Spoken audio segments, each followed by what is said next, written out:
हमको शुरुआत से ही तांजीरो के फोरहेड में ये मार्क देखने को मिला है और जैसे जैसे ये सीरीज आगे बढ़ती जा रही है तांजीरो का ये मार्क भी बढ़ता ही जा रहा है। ऐसा क्यों हो रहा है? क्या एबिलिटीज है इस मार्क की? तांजीरो से पहले वो कौन थे जिन्होंने इस मार्क को अवेक किया था? फ्यूचर में कौन इस मार्क को अवेक करने वाले हैं? ये सब बातों का आंसर तुम्हें इसी वीडियो में मिलने वाला है, इसीलिए इस वीडियो को एंड तक जरूर देखना। तो अब बाबा तांजीरो के आशीर्वाद से करते इस वीडियो को शुरू। इस मार्क के सभी यूजर्स के बारे में जानने से पहले जान लेते हैं कि ये मार्क क्या है, इसकी एबिलिटीज क्या है और कोई कैसे इस मार्क को अनलॉक कर सकता है। तो ये बात है सेंगोकू एरा की, जब सभी डीमन स्लेयर्स की बॉडी में कुछ अजीब सी मार्किंग अपीयर होने लगी थी और फिर बाद में इन मार्क्स को नाम दिया गया डीमन स्लेयर मार्क्स का। ये जरूरी नहीं है कि डीमन स्लेयर मार्क सिर्फ यूजर के फोरहेड में ही अपीयर होता है, ये मार्क बॉडी के किसी भी पार्ट में अपीयर हो सकता है और ये मार्क किस शेप में अपीयर होगा ये डिपेंड करता है कि इसका यूजर कौन सी ब्रीथिंग स्टाइल को यूज करता है। अब बात कर लेते हैं कि कोई इस मार्क को कैसे अवेक कर सकता है। डीमन स्लेयर मार्क को अवेक करने के लिए किसी के भी बुरी तरह से एल लगे होने चाहिए। मतलब अगर किसी का बहुत ज्यादा लाइफ थ्रेटनिंग सिचुएशन से सामना होगा, उसका दिल 200 बार एक मिनट में धड़केगा और उसकी बॉडी का टेम्परेचर 39 डिग्री सेल्सियस तक पहुंच जाएगा, तब जाकर ये मार्क अवेक होगा।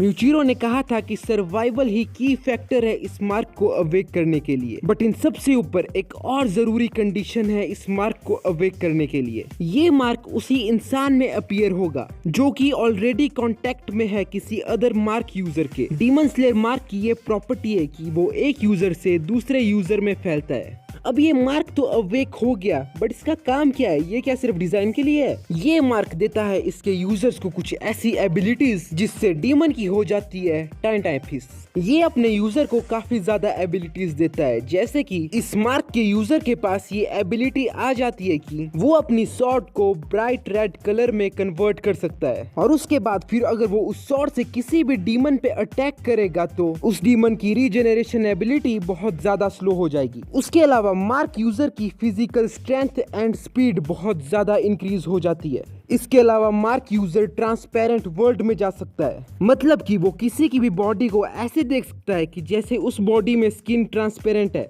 इससे मार्क यूजर को ये हेल्प मिलती है कि वो अपने एनिमी का blood flow, breathing and muscle contraction देख सकता है और इससे वो अपनी एनिमी की मूवमेंट को प्रिडिक्ट कर सकता है। इसके साथ ही वो चीजों को स्लो मोशन में भी महसूस कर सकता है, जिससे मार्क यूजर का रिएक्शन टाइम इंक्रीज हो जाता है। बट ये मार्क अपने साथ एक बहुत बड़ा साइड इफेक्ट भी लाता है। जो इंसान डीमन स्लेयर मार्क को अवेक कर लेता है उसको काफी अमेजिंग एबिलिटीज तो मिल जाती है, बट इसके बदले यूजर का लाइफ स्पैन कम हो जाता है। जो भी डीमन स्लेयर मार्क को अवेक कर लेता है वो 25 साल की उम्र से ज्यादा नहीं जी पाता। अब ये तो बात हो गई कि मार्क कैसे अनलॉक होता है, अपने यूजर को क्या एबिलिटीज देता है। तो अब हम बात करेंगे उन लोगों की जिन्होंने अपने डीमन स्लेयर मार्क को अवेक किया है। डीमन स्लेयर में 9 ऐसे मार्क यूजर है जिनके बारे में हमको पता है और अब एक एक करके उन सब के बारे में मैं तुमको बताऊंगा।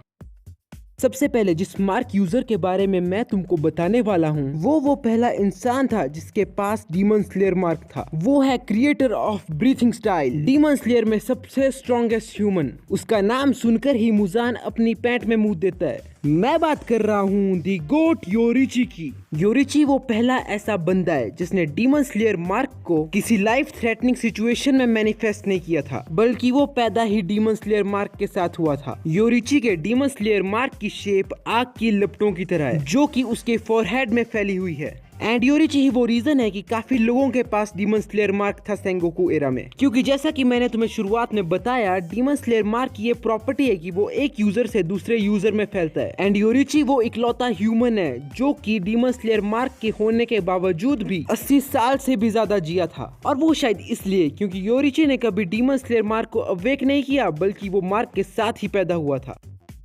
नेक्स्ट मार्क यूजर जिसके बारे में मैं तुमको बताने वाला हूँ वो है कोकोशिबो, और आजकल वो अपर मून 1 बना फिर रहा है। कोकोशिबो योरिची का जुड़वा भाई था, बट योरिची की तरह वो मार्क के साथ पैदा नहीं हुआ था। कोकोशिबो ने अपना मार्क तब अवेक किया था जब उसने डीमन स्लेयर कॉर्प्स को ज्वाइन किया था। कोकोशिबो के डीमन स्लेयर मार्क की शेप भी योरिची के मार्क की शेप की तरह ही है। डीमन स्लेयर मार्क के अवेक होने के बाद कोकोशिबो भी काफी ज्यादा स्ट्रॉन्ग हो गया था, बट कोकोशिबो डीमन स्लेयर मार्क की वजह से 25 साल की उम्र उम्र में नहीं मरना चाहता था, इसीलिए वो डिसाइड करता है कि चलो डीमन बनते हैं। कोकोशिबो हमेशा से योरिची को सरपास करना चाहता था, बट इवन उसका डीमन स्लेयर मार्क अवेक हो गया, इवन कि वो डीमन भी बन गया, फिर भी वो कभी योरिची को सरपास नहीं कर पाया। अब बात कर लेते हैं गोम्पाचिरो की। योरिची के बाद तांजीरो ही ऐसा बंदा है जिसका मार्क किसी और मार्क यूजर के कांटेक्ट में आने से नहीं आया था, बल्कि उसने खुद से ही अपने डीमन स्लेयर मार्क को अवेक कर लिया था। और ये शायद इसलिए क्योंकि तांजीरो सन ब्रीथिंग स्टाइल का यूजर है, एंड तांजीरो ही वो रीजन है जिसकी वजह से फिर से काफी हाशिरा में डीमन स्लेयर मार्क अवेक होना शुरू हो गया था। शुरुआत में तांजीरो का मार्क एकदम नुन्नू मुन्नू सी स्टेट में था, मतलब कि उसका मार्क फुली डेवलप नहीं हुआ था। तांजीरो ने अपना demon slayer mark first time Gyutaro से फाइट के समय अवेक किया था। सेकंड टाइम उसने अपना मार्क तब अवेक किया था जब वो अपर मून फोर्स से लड़ रहा था। हेंतेंगु के साथ फाइट में तांजीरो ने पहली बार डीमन स्लेयर मार्क की एबिलिटी ब्राइट रेड सॉर्ड को यूज किया था, एंड इसके बाद तांजीरो ने अपना मार्क सीधा इन्फिनिटी कासल में यूज किया था जब वो अपर मून 3 अकाजा से लड़ता है। इवन तक कि उस टाइम अकाजा भी शॉक हो गया था तांजीरो की ग्रोथ को देखकर।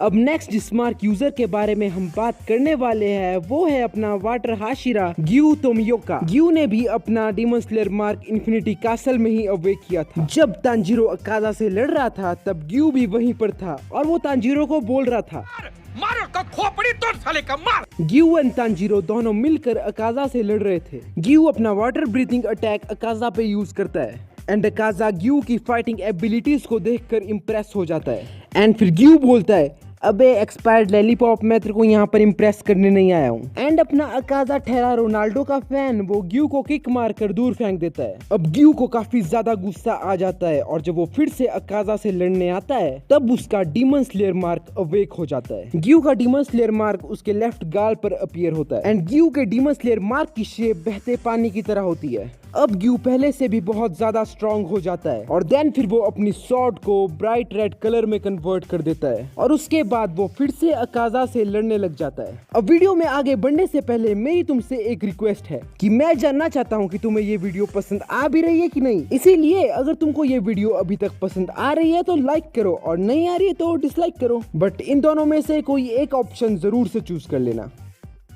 अब हम बात करने वाले हैं कि सानमी ने अपने मार्क को कैसे अवेक किया। सानमी ने अपना मार्क इन्फिनिटी कासल में अवेक किया था जब वो अपर मून 1 कोकोशिबो से लड़ रहा था। सानमी कोकोशिबो से लड़ रहा था और कोकोशिबो सानमी के साथ खेल रहा था। कोकोशिबो सानमी को बहुत ज्यादा इंजर्ड कर देता है और उसको मारने ही वाला होता है, लेकिन तभी वहाँ पर ग्योमी की एंट्री होती है और वो बोलता है कि स्वागत नहीं करोगे हमारा। देन ग्योमी फिर कोकोशिबो के साथ लड़ने लग जाता है और इसी बीच सानमी को ये टाइम मिल जाता है कि वो अपनी मरहम पट्टी कर ले। जब सानमी अपनी मरहम पट्टी कर रहा था उसी बीच सानमी का मार्क भी अवेक हो गया था। सानमी का मार्क उसके गाल में अपीयर होता है जिसकी शेप विंडमिल की तरह है। अब सानमी की स्ट्रेंथ, स्पीड, एबिलिटीज बहुत ज्यादा इंक्रीज हो जाती है, एंड देन फिर वो ग्योमी के साथ टीम अप कर लेता है और अपर मून 1 कोकोशिबो से फिर से लड़ने लग जाता है। उस समय सानमी बहुत ज्यादा इंजर्ड था, लेकिन फिर भी वो अपर मून 1 के साथ फाइट कर पा रहा था अपने मार्क को अवेक करने की वजह से। Next demon slayer mark user है ग्योमी। ग्योमी ने भी अपना मार्क कोकोशिबो से फाइट के समय ही अवेक किया था। जब सानमी अपनी मरहम पट्टी कर रहा था तब ग्योमी वहां अपर मून 1 के साथ लड़ रहा था और लड़ते लड़ते ही उसका मार्क भी अवेक हो जाता है। उसका मार्क उसके फोरआर्म्स में अपीयर होता है, एंड ग्योमी के डीमन स्लेयर मार्क की शेप कुछ मकड़ी के जाले की तरह होती है। ग्योमी की स्ट्रेंथ बहुत ज्यादा बढ़ जाती है मार्क को अवेक करने के बाद। जैसे कि मैंने तुमको वीडियो के स्टार्टिंग में बताया कि जो डीमन स्लेयर मार्क अवेक कर लेते हैं वो 25 साल की उम्र तक मर जाते हैं, बट ग्योमी के केस में उसका मार्क 27 साल की उम्र में अवेक हुआ था। ग्योमी की इस कंडीशन को देखकर कोकोशिबो ने ये कहा था कि डीमन स्लेयर मार्क अवेक होने की वजह से ग्योमी कुछ घंटों में ही मर जाएगा।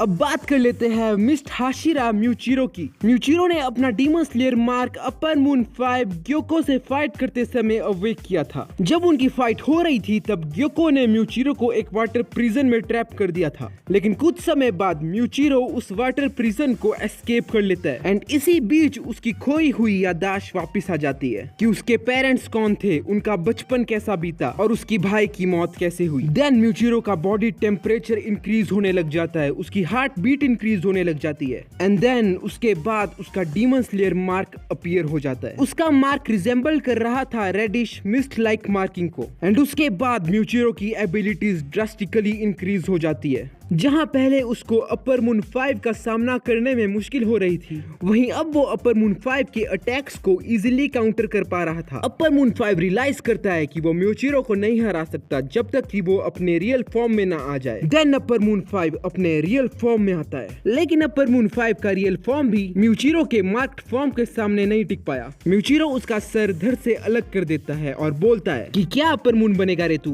देन उस फाइट के बाद म्यूचिरो का डीमन स्लेयर मार्क भी डिसअपीयर हो जाता है, लेकिन जब वो इन्फिनिटी कासल में अपर मून 1 कोकोशिबो से फाइट कर रहा होता है तब उसका मार्क फिर से अपीयर हो जाता है। हाँ, अपर मून 1 3 हाशिरा जिनके पास डीमन स्लेयर मार्क था उनसे एक साथ लड़ रहा था, प्लस वहाँ पर गेनिया भी था जो कोकोशिबो से लड़ रहा था।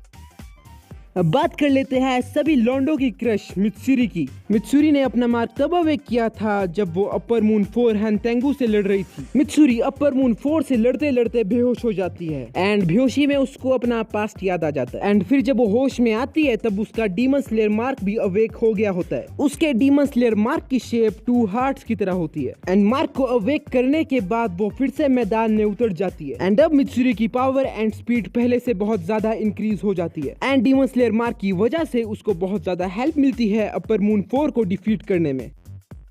अब लास्ट में बात करते हैं ओबोनाई की ओबोनाई ने अपने मार्क को कैसे अवेक किया। ओबोनाई ने अपने मार्क को तब अवेक किया था जब वो मुजान से लड़ रहा था। ओबोनाई के डीमन स्लेयर मार्क की शेप स्नेक्स की तरह होती है। डीमन स्लेयर मार्क के अवेक होने के बाद ओबोनाई बहुत ज्यादा स्ट्रांग हो गया था। वो काफी पावरफुल अटैक कर पा रहा था मुजान के ऊपर, जबकि वो खुद बहुत ज्यादा इंजर्ड था। उसके बाद वो अपने डीमन स्लेयर मार्क की एबिलिटी ब्राइट रेड निचरिन सॉर्ड को यूज करता है, जिसकी वजह से मुजान की रीजनरेशन एबिलिटीज बहुत ज्यादा स्लो हो जाती है एंड ट्रांसपेरेंट वर्ल्ड की वजह से वो मुजान के वाइटल ऑर्गन्स भी देख पा रहा था। तो ये थे सभी डीमन स्लेयर मार्क के यूजर जो हमको पता है। बट अगर अब तुम जानना चाहते हो सभी हाशिरा की बैक स्टोरी तो तुम मेरी ये वाली वीडियो भी देख सकते हो। इसमें मैंने सभी हाशिरा की बैक स्टोरी एकदम डिटेल में एक्सप्लेन की है। और जाने से पहले इस चैनल को सब्सक्राइब भी कर देना ऐसी ही एनिमे रिलेटेड वीडियोस देखने के लिए। मैं मिलूंगा तुमसे अगली वीडियो में, तब तक के लिए सायोनारा।